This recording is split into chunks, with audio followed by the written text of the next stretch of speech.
Okay, welcome. So thank you for joining me today. This is Ann Pearson. I'm the founder of the Paralegal Boot Camp. So we're going to keep things simple today. I'm just going to introduce myself and give you a little bit of background on how this presentation came about. I was a paralegal like all of you.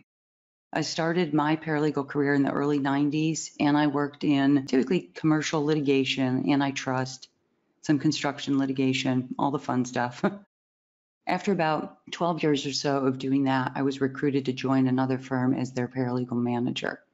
And at that time, I managed a staff of around 40 to 50 paralegals in 3 of the firm's offices. Then in 2010, I left to start my own company, the Paralegal Boot Camp. Now, I have to tell you, back in the day when I was a paralegal, I absolutely loved my job.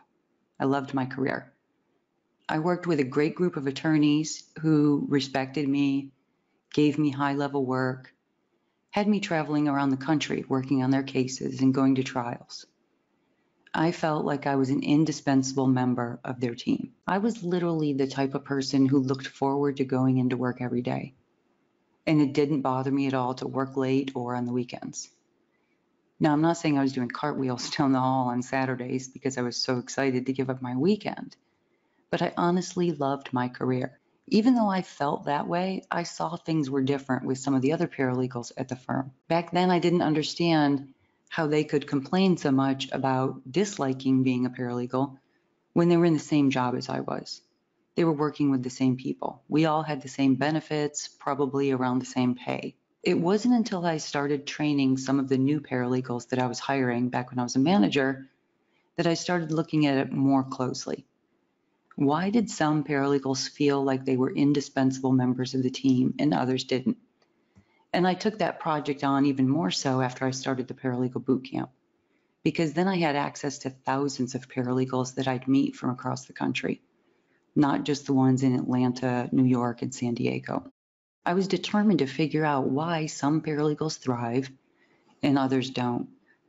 And more importantly, as a trainer, was there something I could do to help figure out the common denominators, to show other people? My mission, my objective with this program is to make it possible for all paralegals to feel like they're indispensable members of the team and doing work that's challenging and rewarding to them. So you might think that this has something to do with the 7 Habits series. I'm sure you've all either read the book or heard of it. Now, I do have the book and I've read it many times. And I wanted to show you something about his 7 habits, though. If you take a look at what he generally says in his book, he has the first 3 habits as private victories, things that deal with developing your character, being proactive, begin with the end in mind, and put first things first. They're all internal habits that you're working on before you move on to the remaining habits. Then you move into 4 and 5. These are the public victories, your interactions with others, things that others can see. And then 6 and 7 for renewal and growth. But have you ever tried to talk to your friends who work in corporate America about their typical day at work and tried to compare it to yours? It's just completely different when you're working for lawyers. Wouldn't it be great if all we had to do is think win-win or seek first to understand? There's just not time for that as a paralegal. And that's why I went out and asked paralegals. But I also asked attorneys and managers who would tell me that they had a superstar paralegal on their team, or an attorney who said, her or his paralegal was a rock star paralegal. And so I would ask, why do you say that? What do they do that others who have worked for you don't do? Why do you prefer to work with this paralegal over the one down the hall? And after some time, I started seeing a pattern to their answers. And in fact, I actually update this presentation at least once a year because I want to make sure that it's current. What makes somebody indispensable back in 1995 might not make them an indispensable paralegal in 2020. So let's start with the definition to make sure we're all on the same page when we talk about the term indispensable. It means you're an absolutely necessary member of the team. You're an essential member of the team. Why is that important, or more importantly, why should we care? We want to be an essential part of the team because that flows, into being treated as a professional, getting work that's rewarding rather than mundane. Maybe even it translates into more money. But that's not the part that we're going to focus on, because you can get paid a ton of money, but if you're not happy in your career, the money won't matter. I want you to look forward to going to work every day. So I did find a few similarities with Stephen Covey's habits in that the first two that we're going to talk about are private victories, things that you're going to do internally. And as we go through here, you may, and I find this a lot if you're an experienced paralegal and you already feel like you're an indispensable member of the team, as we go through these 7 habits, you might say to yourself, oh, well, I'm already doing 5 of those 7. That's probably why you feel like you're an indispensable member of the team. And then you can add on the other ones, and take that to a whole nother level. So the first 2, they're going to be things that we talk about, these private victories, internal things that we're going to develop. Then we're going to move to the external or the public victories, things that your colleagues and your lawyers and your managers see. And then renewal and growth. So kind of just like what Stephen Covey talks about, only specific to paralegals. So our first habit, be proactive. What does that mean? Become a mind reader so that you know what the attorney is thinking.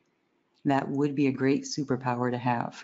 I worked for an attorney back in the mid-90s who did think that I could read his mind. So his name was Greg, and like many attorneys that I had a knack of working for, he could be a little bit grumpy, irritable, and he didn't really give you much feedback unless you were doing something wrong. So if you were doing things that were right, then you just didn't hear from him. Well, we worked on these big antitrust cases.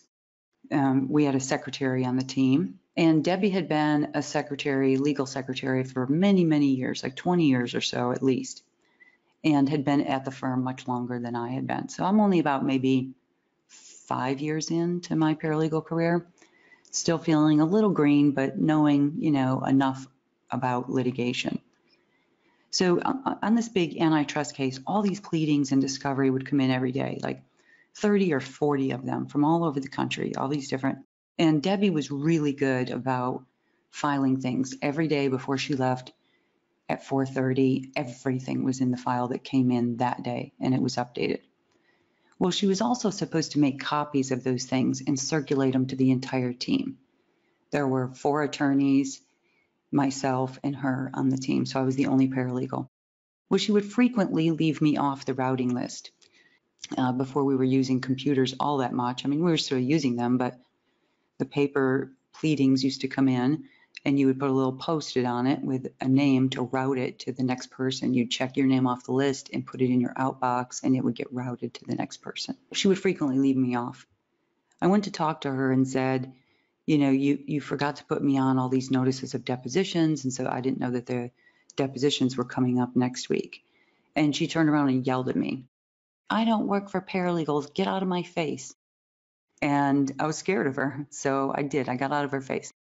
But I also knew it was my responsibility to know exactly what was going on in the case. And in order to be proactive on an active case like that, I had to know every pleading and discovery that came in.